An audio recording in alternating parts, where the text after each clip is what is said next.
listening to Overwatch League Daily, your daily source for Overwatch League news, scores, and more. Here's your host, KickedTripod.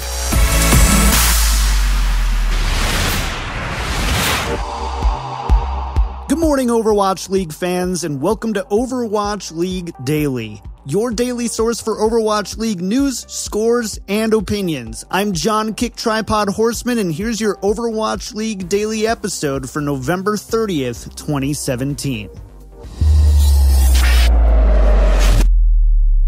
On today's show, players are attending the Overwatch League Summit. We'll tell you what we know so far. Overwatch bans its first Overwatch League player, and I sit down with professional Overwatch caster and analyst Andrew ZP Rush to discuss Overwatch League franchising. Let's get started. With less than a week to go between now and the Overwatch League preseason, Overwatch League players and staff are getting settled into Burbank. Yesterday, we saw the first of the two-day summit that includes messages from Nate Nanzer and Team 4, league expectations, code of conduct, and the streaming and social media policy. The summit will not be broadcast to the public, but we're expecting to learn more in the coming days.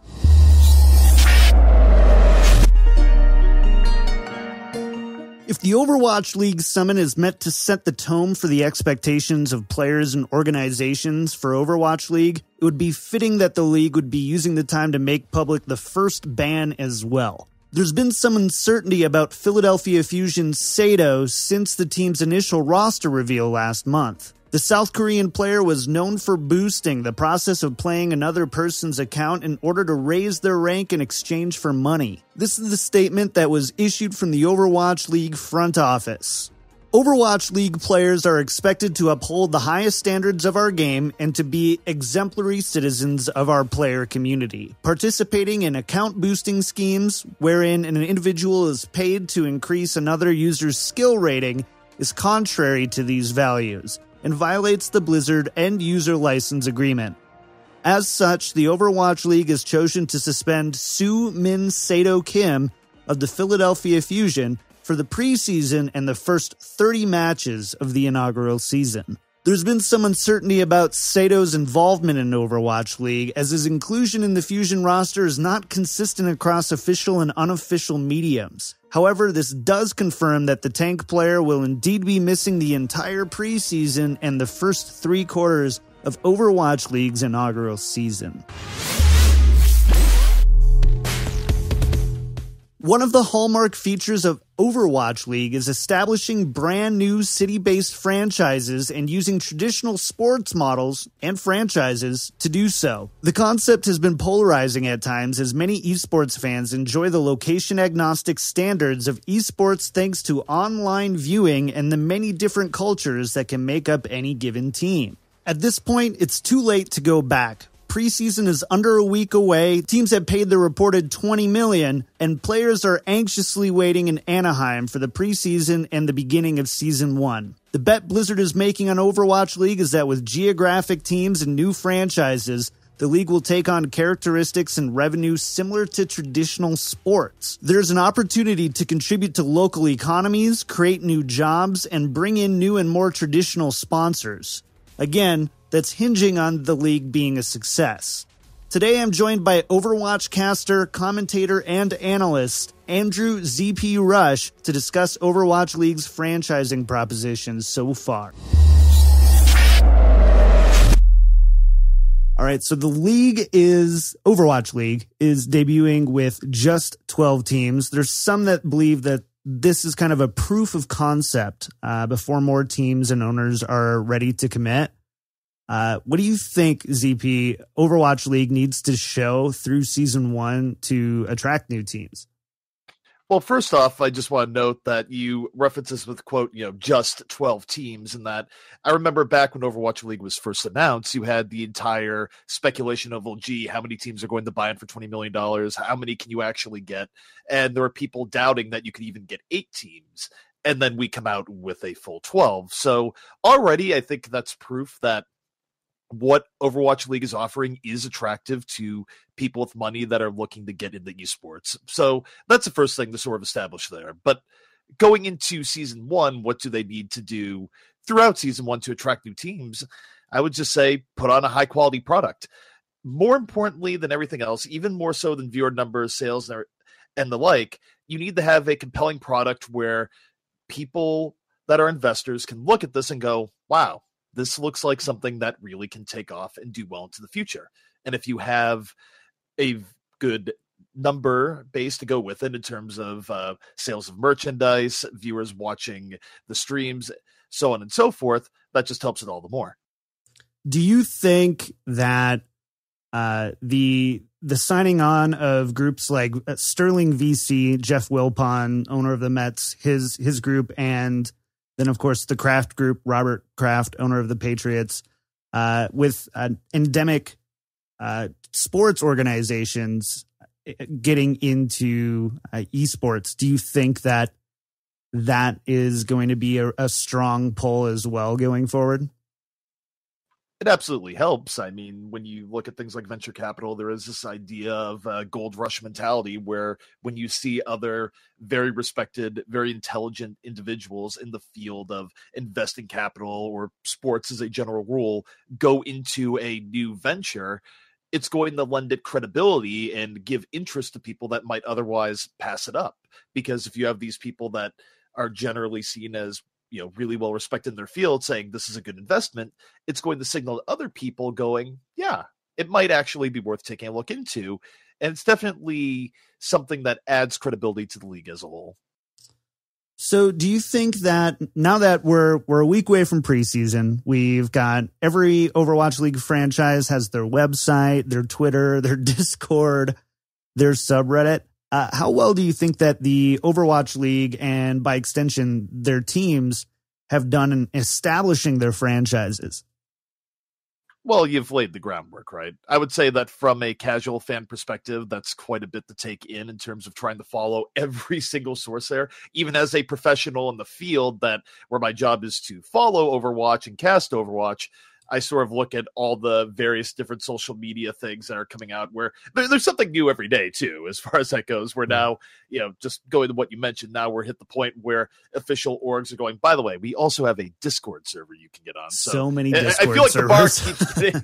the bar keeps getting raised all the time. But I mean, look, they're covering the basics, right? And it's good to at least have the framework set up so that when people are organically interested in these teams, they have multiple sources to go to for extra information and fan engagement. Definitely. Do you think that geolocation is going to end up being a big factor for Overwatch League? I think that geolocation is one of the big selling points. I know that it's a very divisive issue amongst esports as a general rule, where you have older endemics and people have been around esports for a long time and say, no, you don't need this. People just want to follow the players. But for me, where I come from 2 points of view, where even though I have been involved in gaming for a very long time, I've also been an avid follower of traditional sports, things like the NFL, Major League Baseball, of course, being from Minnesota, the NHL. So you go through all these rooting for traditional teams, and I think there's a strong appeal to geolocation just in the fact that you can get people to care about a team even if they're casual fans. You don't have to be a hardcore fan to go, oh, I'm from this area, I care about this team. And you see that in how people support their local teams, whether it be on the professional level, the collegiate level. People identify with geolocation. So I think it's actually a very big selling factor for Overwatch League, and also just a step that esports has needed to take to bridge the gap from where it's been to where it needs to go. Do you think Overwatch League is doing a good job at kind of establishing those fan bases, even in the preseason, right? We see LA Valiant and San Francisco Shock, so relatively close, both California teams. And then on the second day, we have the Dallas Fuel and the Houston Outlaws, which are both Texas teams.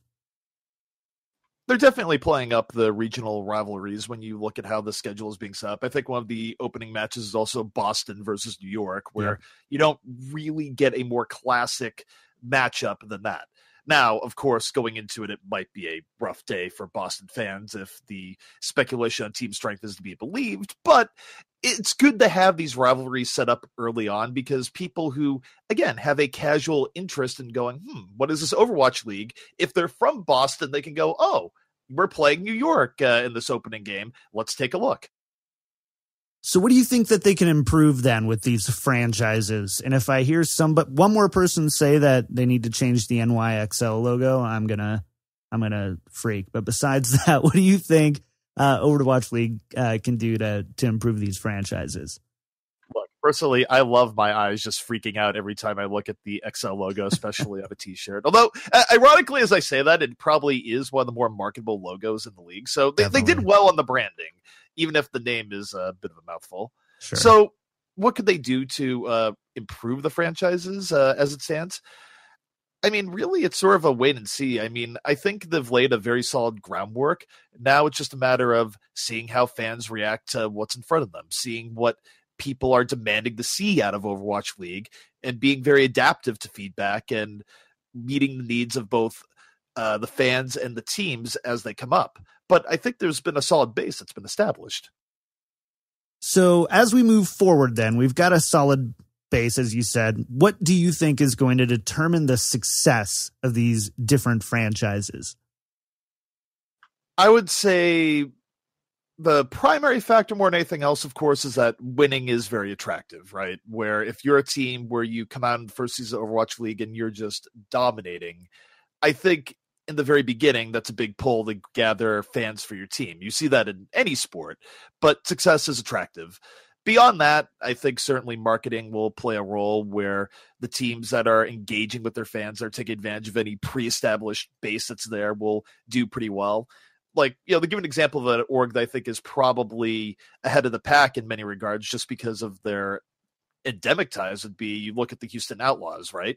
Optic is, as an organization, a machine and just really good promotion of the brand, promoting their players and getting people invested into the team. So really, I would look at the orgs that can find ways to market their players in ways that people care about. So you go into a given game and you care more about it for reasons other than just the gameplay, where you actually have a personal investment in seeing the players and the team do well. And that's going to require outreach from the teams. Definitely. So this one, Mike, this is not a question we planned for, just heads up. But this is actually pretty new. There was Daniel Rosen from the Score Esports sat down with Jen Farron, the VP of Marketing and Brand Development for the Kraft Group. And they said that they aren't really worried, and that's Boston Uprising, who, if you look at any of the power rankings, Boston Uprising are typically in the bottom tier, if not at the very bottom.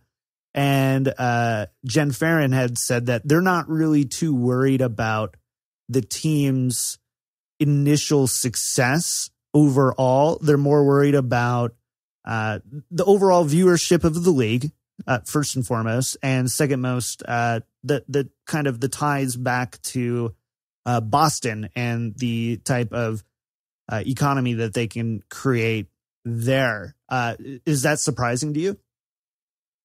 Well, no. I mean, these are the businesses that invest in the Overwatch League. You're talking about multi-year plans where you don't have a clause in there going, well, we finished 12th in the league season 1. I guess it's time to pull out. Like, no, you have a multi-year plan no matter how well the team is doing. So to what they're saying there, it's absolutely true, right? Where they are going to be focused on other factors.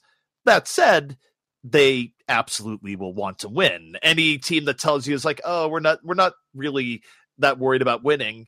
No, as a team for multiple reasons, primary, of course, being just, building team popularity and making money off it. But beyond that, generally speaking, the people that own sports franchises, I mean, they're generally prideful people. They're competitive people. They want to see what they have an investment in do well. So Boston will certainly care about winning. But to the bigger point, they have a larger plan in place that means it's not the end of the world if, say, season 1 doesn't go the way that they would like.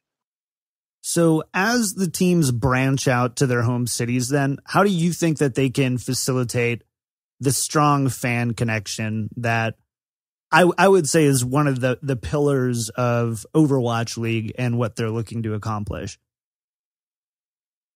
So facilitating strong fan connection is going to be interesting. I mean, first of all, it's going to relate to reach out from the players at key moments where, even simple things like having a stream, right? Where you're a nice individual that's not, raging at people that you're playing with. Just, being someone that at least on a public facing level goes, oh, this guy's pretty cool. I would like to support him.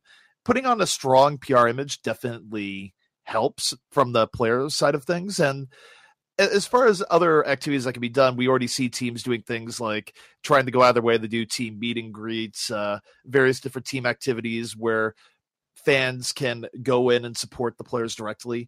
I'm also interested to see what happens later on as Overwatch League grows and expands, and maybe we hit a point where the players are able to play from their home cities a little bit more often, because that's where you can really start stretching out and doing events, and not just events, but games at home that people can directly interact with. So I guess to sort of draw those things together, it's going to be a process. I would expect small gestures early on, going into bigger gestures as teams sort of figure out, all right, people really liked interacting with our team in this way. Let's do more of this or more of that.